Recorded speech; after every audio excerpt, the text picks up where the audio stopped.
বাংলাদেশের রাজনৈতিক অঙ্গন আবারও উত্তপ্ত। আন্তর্জাতিক অপরাধ ট্রাইব্যুনাল সম্প্রতি বিদেশে অবস্থানকারী সাবেক প্রধানমন্ত্রী ও আওয়ামী লীগ সভাপতি শেখ হাসিনা এবং সাবেক স্বরাষ্ট্রমন্ত্রী আসাদুজ্জামান খান কামালের বিরুদ্ধে মৃত্যুদণ্ডের রায় ঘোষণা করেছে। দেশজুড়ে আলোচনার ঝড় বইছে।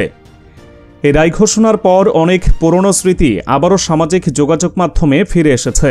বিশেষ করে সামনে এসেছে 2010 সালের 13 নভেম্বরের সেই দিনটি, যেদিন সাবেক প্রধানমন্ত্রী খালেদা জিয়াকে জিয়াউর রহমানের স্মৃতি বিজড়িত বাড়ি ক্যান্টনমেন্ট হাউস থেকে উচ্ছেদ করা হয়। সেদিনের ভিডিও, ছবি আর বিবৃতিগুলো আবার মানুষের সামনে এসেছে। অনেকে বলছেন যে নির্দয় আচরণ করা হয়েছিল তা ছিল রাষ্ট্রীয় শক্তির নগ্ন প্রদর্শন। উচ্ছেদের পর কান্নাজড়িত কণ্ঠে বেগম খালেদা জিয়া বলেছিলেন, আমাকে এক কাপড়ে বের করে দেওয়া হয়েছে, টেনে হিচড়ে বাইরে আনা হয়েছে। তিনি জানান, প্রায় 4 দশক ধরে তিনি সেই বাড়িটি ব্যবহার করছিলেন। স্বামী শহীদ প্রেসিডেন্ট জিয়াউর রহমানের স্মৃতি, পরিবারের স্মৃতি সবই ছিল সেই বাড়ির সঙ্গে জড়িত। দীর্ঘদিনের সংসারের সব মালামাল রেখে আমাকে এক কাপড়ে বাড়ি থেকে বেরিয়ে আসতে হলো। সেদিনের বর্ণনায় আরও যোগ করেছিলেন তিনি, সারাদিন আমাকে কিছু খেতে পর্যন্ত দেয়া হয়নি। তারা মিথ্যা বলেছে যে আমি নাকি স্বেচ্ছায় বাড়ি ছেড়েছি, সবই মিথ্যা।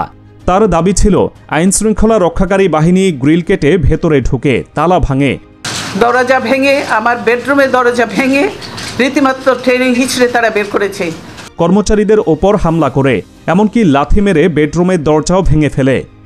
খালেদা জিয়ার ভাষায়, আমি 3 বারের প্রধানমন্ত্রী, বিরোধী দলের নেত্রী, একজন সাবেক রাষ্ট্রপ্রধানের স্ত্রী, কিন্তু আমাকে সামান্য সম্মানটুকুও দেখানো হয়নি।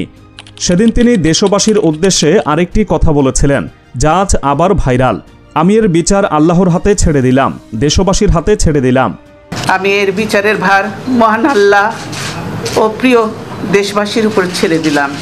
আজ 1 দশকেরও বেশি সময় পর দেশের রাজনৈতিক পরিস্থিতি আবার নাটকীয় মোড় নিয়েছে।